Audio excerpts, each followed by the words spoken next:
And we haven't forgotten that today is Pet Talk Tuesday. So local vet Dr. Lucas Candifer has these reminders as we start to think about heading outside.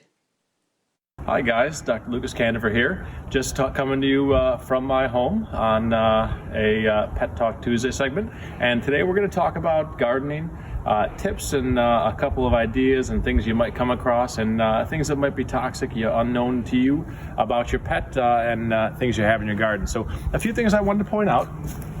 Right here in our garden, right here we have daffodils. They're just finishing up at this time of year. But the plants themselves aren't terribly toxic, but we do find the bulbs in particular can be very toxic to our pets. These and hyacinth are known to be really toxic, causes drooling, irritation to the mucous membranes, and that can cause some pretty significant nausea and even affect the respiratory system if they get too many of them.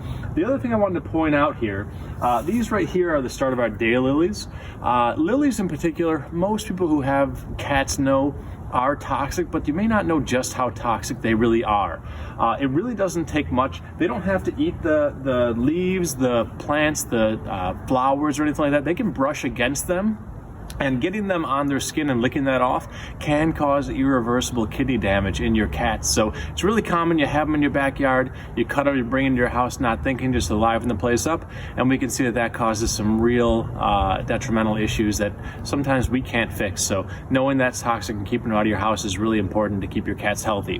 One other thing I wanted to point out, if you look here, there's a couple areas on the grass that are growing a lot more rapidly than the other areas, just areas just starting to come up, and a few areas that are really growing. And what you're seeing there is, this is the whole area my dog likes to urinate on, and what we find is the urine has a lot of nitrogen in it.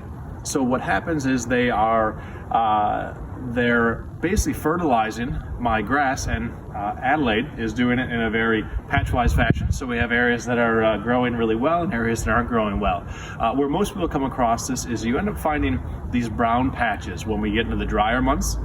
And what's happening is it's still the nitrogen in the urine that's causing the issue, but it's over nitrogenating that area, so you're over fertilizing and it's killing the grass. There are a lot of things online people come across to say, if you feed this to your dog, if you put this in the dog's water, that may decrease the likelihood of having that happen. They really don't work, and you're much more likely to harm your pet than you are to make your grass better. So a simple solution that I recommend is when your dog goes outside, bring a watering can with you, and when she urinates or he urinates, just water that area really thoroughly, and you'll spread that nitrogen out, and you'll make it so we don't see those dead patches on your grass. This is Dr. Lucas Candifer with the Niagara Frontier Veterinary Society, and Adelaide Candifer, and my lovely wife on the phone doing our video. I just want to say thanks for joining us. I hope you guys have a great day.